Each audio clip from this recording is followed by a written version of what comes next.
Olé. Ma main. Ouf. Oh, j'ai mal.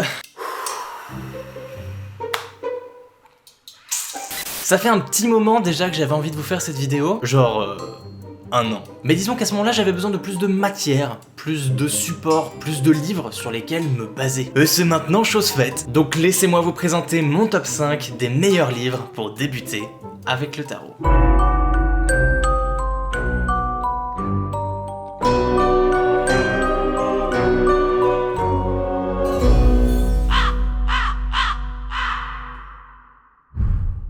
Mes chers humains, bonjour et bienvenue dans l'Oraculum.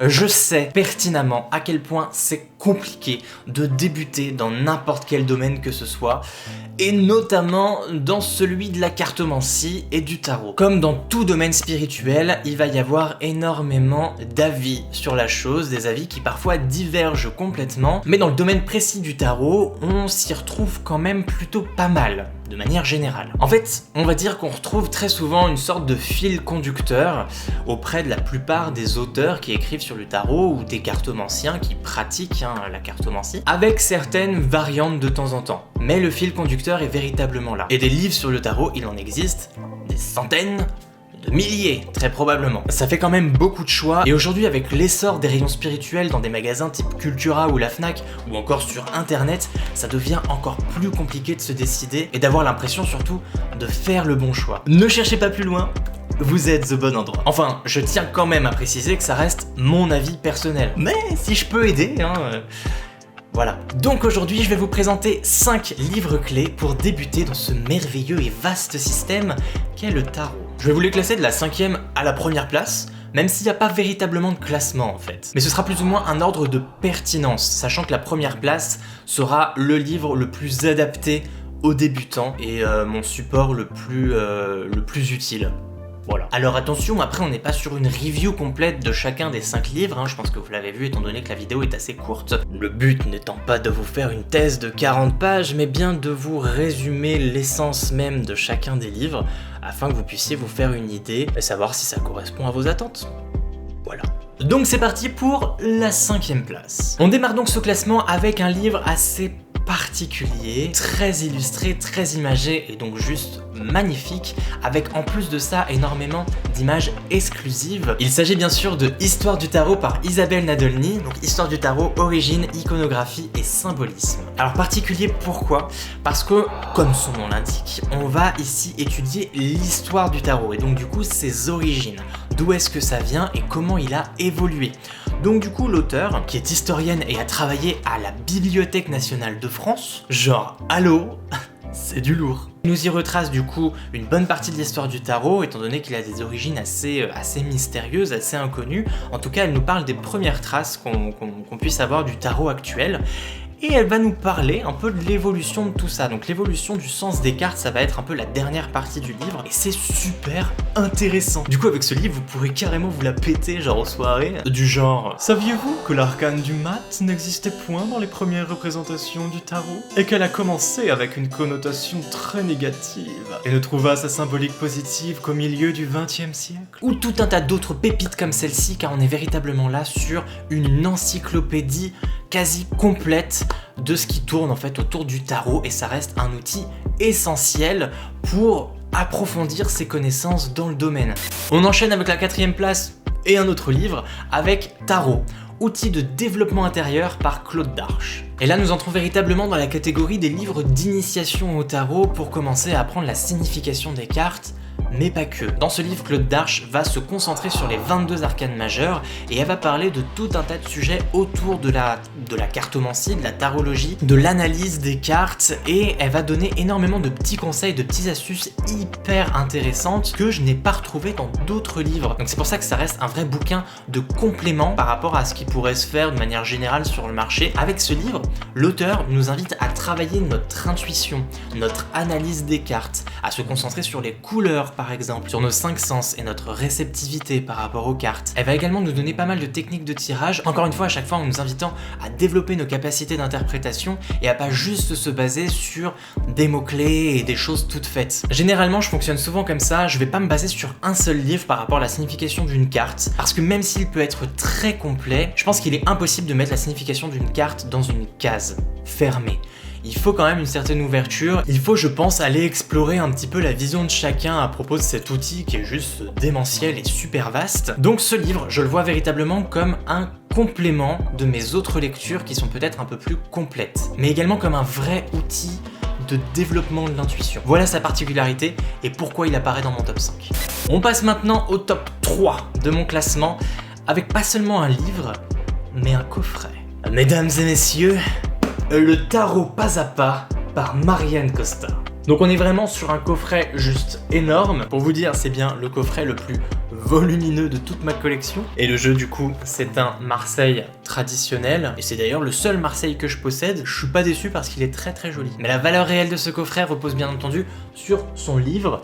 Alors moi j'ai eu une édition qui était un peu raté, je sais pas si vous allez voir, mais voilà, les tranches du dessus ont mal été coupées, ce qui fait que j'ai eu beaucoup de pages qui étaient collées les unes aux autres. Bon, c'est pas trop un problème, dites-vous que ça peut arriver, hein, on sait jamais. On s'en fiche, hein, le principal c'est le contenu, et mon dieu, mais ce contenu, on est vraiment sur un livre plus que complet pour l'utilisation du tarot, donc de Marseille, hein, plus particulièrement, même si la signification Marseille et Rider-Waite se ressemblent beaucoup, notamment sur les majeurs, on est sur une approche initiatique super bien écrite. Marianne Costa est une femme hyper talentueuse, très très pédagogue, sa manière d'expliquer, sa manière d'écrire, c'est très clair, elle va très loin aussi, hein.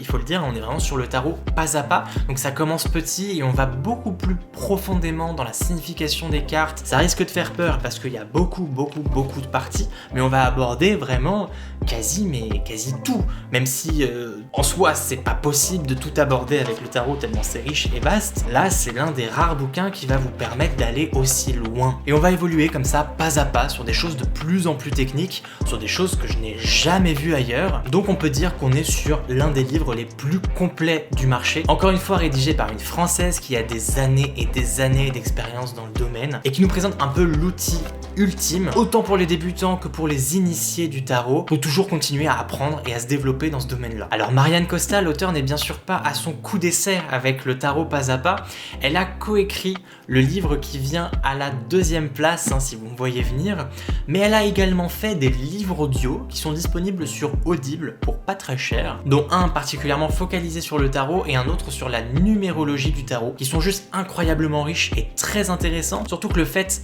d'écouter quelqu'un parler, ce n'est pas pareil que de lire un livre. Et elle a un phrasé plutôt direct, une manière très enjolivée de dire les choses et une voix terriblement apaisante. Donc je ne peux que vous recommander ces livres audio si vous avez l'application Audible, hein, par exemple. Voilà pour Marianne Costa, une femme que je porte définitivement dans mon cœur. Et ça me permet, voyez-vous, intelligemment de rebondir sur le 2e livre de mon top, La Voix du Tarot, par Alexandre Jodorowsky et Marianne Costa. Alors là, mes chers amis, on est sur un bouquin qui est indispensable. J'ai l'impression que je peux vous dire ça sur chacun des livres que je vous présente aujourd'hui, mais celui-ci a vraiment guidé mes premières heures d'initiation au tarot. Alors il se concentre principalement sur le Marseille et non pas sur le Rider-Waite, et ces deux auteurs ont fait un travail juste exceptionnel pour les débutants. Là, nous sommes vraiment sur un livre adapté aux personnes qui ne connaissent rien du tout au tarot. Il vous suffit de vous munir de votre premier tarot de Marseille et de ce bouquin-là, et vous pouvez faire des merveilles. On va avoir en fait un paragraphe assez sommaire d'explication de la carte, on va avoir des mots-clés, ensuite on aura la carte dans un tirage, donc comment la lire, et puis les auteurs font parler les cartes. Ça, ils le font surtout sur les arcanes majeures. Par exemple, et si le battleur parlait? Et si la lune parlait? Et si le pape parlait, par exemple? Comme si elle s'adressait directement à vous pour vous donner un petit peu leur profil.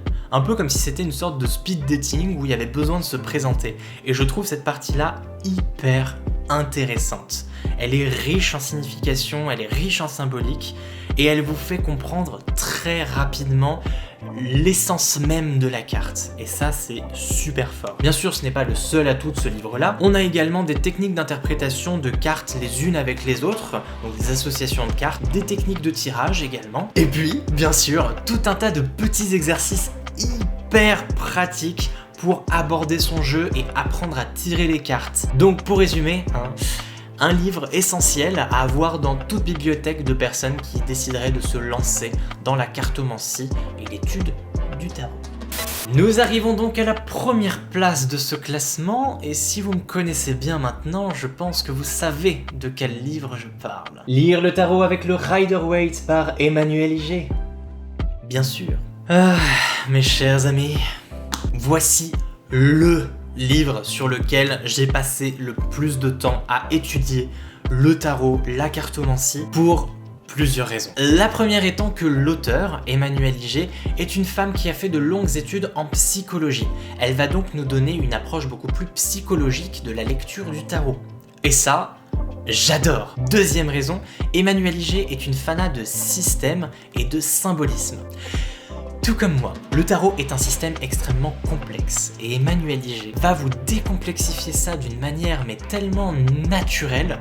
Elle va utiliser des mots extrêmement simples, très directs, avec énormément d'exemples et de références à des choses de tous les jours, que ce soit dans de la fiction, à la télé ou même dans sa propre vie. Du coup, ça permet vraiment de mémoriser et de comprendre les choses de manière mais super claire. Genre, c'est dingue. Et c'est essentiellement grâce à Emmanuel Iger que j'ai appris tous ces moyens mémotechniques, et c'est grâce à elle que je tire une grande partie de mon enseignement sur ce que je sais en fait actuellement du tarot. Elle va en plus de ça vous détailler un peu à l'image de Jodorowsky et Marianne Costa la symbolique des cartes, mais non seulement en se basant sur le Marseille, mais aussi sur le Rider-Waite principalement d'ailleurs, étant donné que c'est le titre de son livre. Du coup, vous découvrirez pourquoi tel ou tel objet apparaît sur telle ou telle carte, pourquoi cet arcane est affilié à ce nombre et pas à un autre, et ainsi de suite. Et pourquoi placer ce livre en première position, étant donné que tout ce qu'elle va aborder aura déjà été abordé dans les autres livres dont je vous ai parlé? Et bien tout simplement parce qu'elle est, à mon humble avis, l'auteure la plus simple à lire et à comprendre.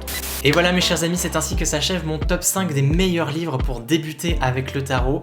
J'espère vraiment que ça vous aura donné envie de vous plonger dans au moins l'un d'entre eux, si ce n'est tous, parce qu'ils sont tous uniques à leur manière et se complètent tous les uns les autres. Si la vidéo t'a plu et que tu veux voir plus de mon contenu, n'hésite surtout pas à t'abonner en cliquant sur s'abonner, à laisser un pouce bleu, ça fait toujours plaisir, mais également à faire sonner la cloche des notifications pour recevoir une notification lorsque je sors une nouvelle vidéo. Et tu peux également me contacter et me suivre sur Instagram.